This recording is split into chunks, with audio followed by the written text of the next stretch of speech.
So in this video we're going to look at the new Ford Ranger PHEV and whether or not it might be a sensible choice for you when it gets to the market in 2025.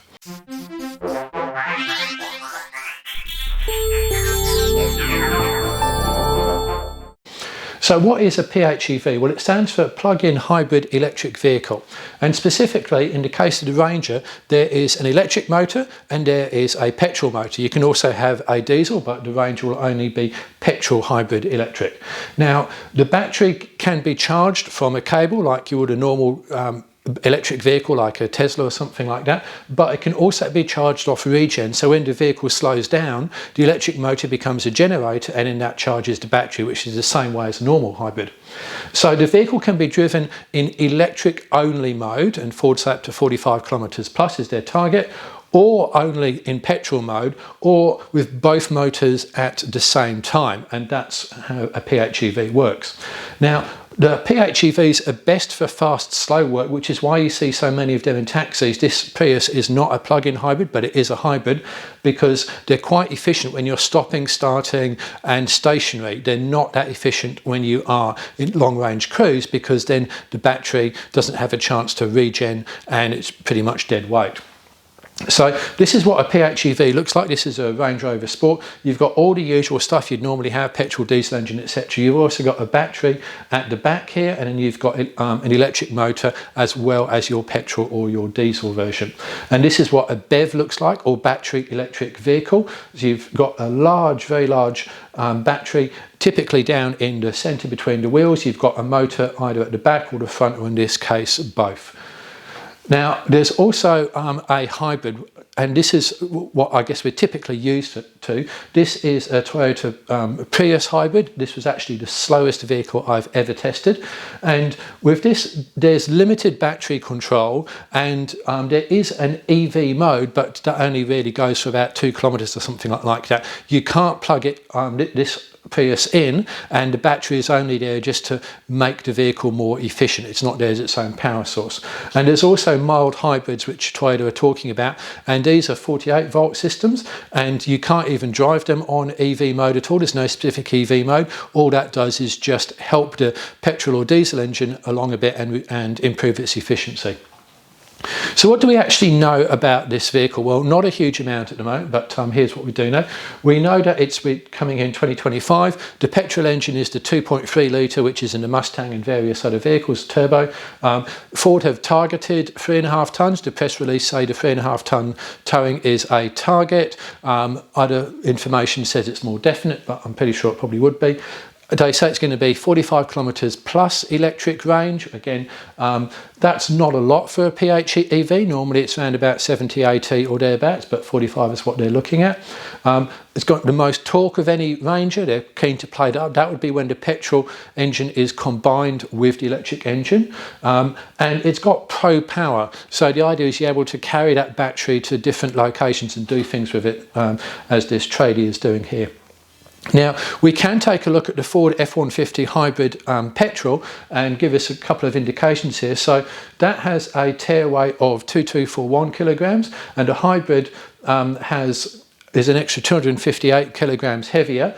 I couldn't find a GVM figure equivalent to the US, but I could find a payload for the normal vehicle, and the hybrid payload was 350 kilograms lower. Now Ford do say that those figures aren't going to be compromised for the Ranger. We'll just have to see. We can expect it to be heavier though.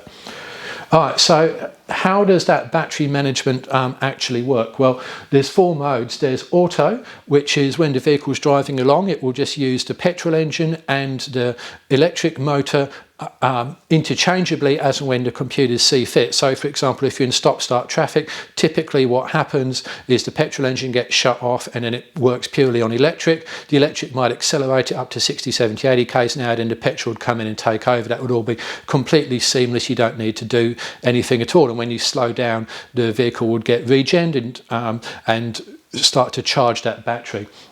Then you've got EV now, which is run it on electric only. So that would say, all right, we're not going to use the petrol engine unless absolutely necessary, which would obviously be the case when you run out of electric power after 45 k's, 30 k's, whatever it would be. So you run it purely on EV mode only, and that will work in four-wheel drive.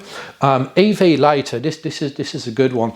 This means run it in petrol mode and do not use the battery at all. Now, why do you want to do that? Because you want to, in effect, carry the battery somewhere, maybe to your campground, to your work site, or just because you want to do a lot of electric driving somewhere down the track. So that's what EV later is. And then EV charge, that is when you say to the car, all right, prioritise charging the engine. So rather than charge the engine only off regen over, charge the battery only off regen over 100 k's or something like that, the car goes, all right, I'm going to charge that battery as soon as you possibly can. So for example, you might use that if you're at a campsite and you've depleted the battery and you go for a short drive down to, I don't know, a lookout or something like that, you'd use more petrol doing that, but on the other hand, you come back with a full battery and then you can power your campsite. So those are the 4 modes.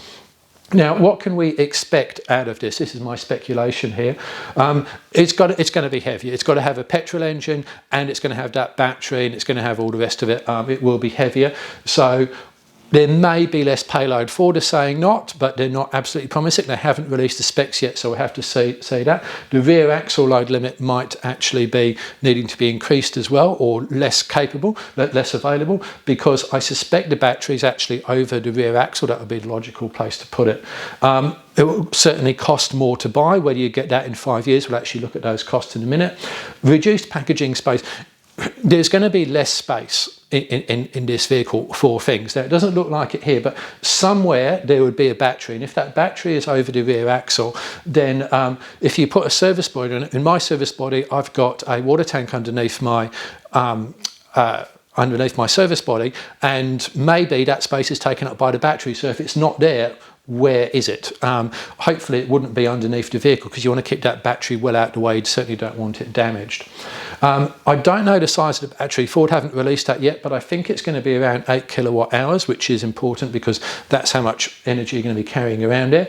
And it should have pretty good performance, most torque, etc. And also that torque will be delivered fairly quickly down low, so it should move along pretty nicely. Now, there also may be tax incentives, but maybe not. There are incentives to buy battery electric vehicles at the moment, but political parties like the Greens argued very hard that hybrids should not be included in those, so it's unlikely that you'd see a lot of incentives for hybrids. They're probably going to apply more just for pure battery vehicles. Now let's take a look at some money saving scenarios here. So let's assume you drive 35 kilometres a day, 5 days a week, 48 weeks of the year. That's 8,400 kilometres of short trips basically. Now for the electric vehicle, if we assume 30 cents per kilowatt hour, that's 7 cents a kilometre, $576 a year, a bit under $3,000 over 5 years. Now if we look at a petrol vehicle, then 11 litres kilometre, I'm just going to take that as a guess there. Remember that this would probably be a cold trip, so your consumption would be greater, stop start not great. $2.20 a litre, that's $2,000 per year, $10,000 over 5 years, so you're saving $1,500 a year, or about $7,300 over 5 years. Now that's one example. Obviously these are just rough figures, you can adapt that to yourself, but it does give you an idea that an EV definitely could save you money if you are only doing short trips and you charge it at home.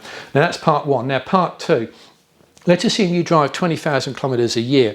Now, when you do have a hybrid, if you are doing stop-startish type stuff, then you will save fuel compared to a normal vehicle, and that's why they're so popular for taxi drivers and Uber drivers, because the extra buy price of the hybrid actually works out to be a lower overall cost of ownership because the run costs are so much lower in terms of fuel. All right, so if we take the petrol now, let's go for 8 litres per 100, and this is in hybrid mode, 3.5 per year, 17,000 over 5 years. We go for the petrol, we'll go for that at 11, and you can see significant savings there, 1,300 a year, 6,600 over 5 years, assuming that you reduce your fuel consumption from what would have been 11 down to 8. So overall, if we add those two together, we get $3,000 per year, or 14,000 over 5 years. Now, the hybrid Ranger will cost more. Will it cost $14,000 more? Probably not, I would say, because if we look at the extra cost of some hybrids, $14,000 probably isn't going to be the extra differential. So maybe the hybrid could save you money, but we are not done yet, because there's other things there. And by the way, this would obviously only be if your driving suits a hybrid. Now, portable power. So a lot of people have got these power banks here. This is a 2 kilowatt hour power bank, and you'd use that to run your Starlink, you'd charge your phones, whatever else you got at camp. I mean, really popular power bank thing. Now, if the battery is 8 kilowatt hours, that's in effect 4 of these things there. Now, if these cost around $3,000 each, 3 times 4, that's $12,000. So you've got a $12,000 battery sitting in your Ranger there, so you don't have to buy any of this stuff and cart it around. It's built into the vehicle, and that to me sounds like a bonus. So you could potentially get away with maybe not doing that lithium conversion on your caravan there. You wouldn't need to cart this stuff around, and maybe you wouldn't need to cart a generator around. You'd just have your Ranger hybrid at the campsite, and to me that starts to look very, very attractive and could well tip people into buying a Ranger hybrid over a normal one. All right, now there's some bonuses around hybrids off-road. I haven't driven a lot of hybrids off-road, but I have driven, notably the Range Rover Sport. The first one is quiet campgrounds. You know, it's like in the morning, people will get up and then for some unknown reason, they'll start their engine, leave it idling for about 15 minutes whilst they do whatever, then they drive off. Well, A, you shouldn't do that in the first place, but B, if you've got a hybrid, you can quietly exit the campground. How good's that? They're really good at slow speed off-road. Again, coming off my Range Rover experience and other ones that I've driven, really great at slow speed off-road. And you can see this if you've got a radio controlled rock crawler. That precision of torque metering is really, really good. No noisy idling. And, you know, when you're doing things like driver training, you come to a stop, there's 5 or 6 cars there, and, you know, you've got to tell everyone to cut your engine. There's always someone who doesn't realise got to cut their engine. You know, you don't have to do that because all the cars would come to a stop quiet. And that would just be great. You know, I think quietness would be a good thing on four-wheel drive trips. You get regen down hills as well. So if you're in the Victorian high country coming down a hill, that battery should regen by the time you get down to that water crossing, which would be good news. And then you'd obviously be saving fuel all the way down there as well. So just a myth, you're not going to save as much going down as you do going up. There's no perpetual motion machine in the world, let alone in hybrid vehicles. Wouldn't work in sand though, because when you're coming down in sand, typically the drag on the wheels is so much, you would need to drive it. So I don't think it would make any difference to a Simpson Desert crossing, but it should extend your range into Victorian high country. And trailer manoeuvring. So, you know, it's like if you're trying to manoeuvre a trailer, people are giving you directions where you can hear them if you're in electric mode, which is great. And when you back the trailer up, when you're sitting there doing your change, your Anderson plug, your breakaway connector, etc., there's no fumes to deal with. You don't need to switch the engine on and off. It's already off. So, you know, when I've been towing with EVs, I found that to be an unexpected little bonus. So a hybrid can be good in many different ways, I feel.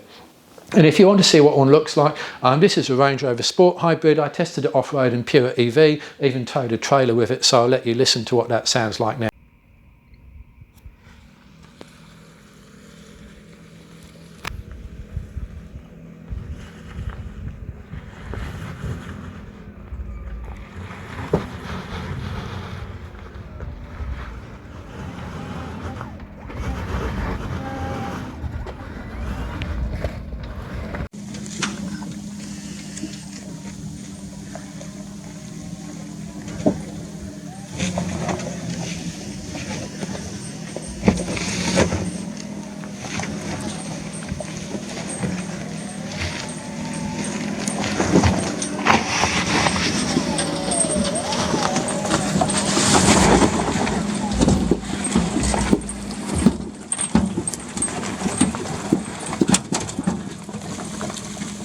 Okay, so to summarise then, I think that before we make any clear decisions, we've got to look at that payload, the towing and the packaging. What are we compromising? Because it will be different to a normal Ranger. How much of a compromise is adding that EV system into it, and will that weigh out the disadvantages? So that's what we've got to look at, and also the price. And it could save you money over 5 years, particularly as petrol just gets more and more expensive, and we see more and more charging places as well. So it's entirely possible that could happen.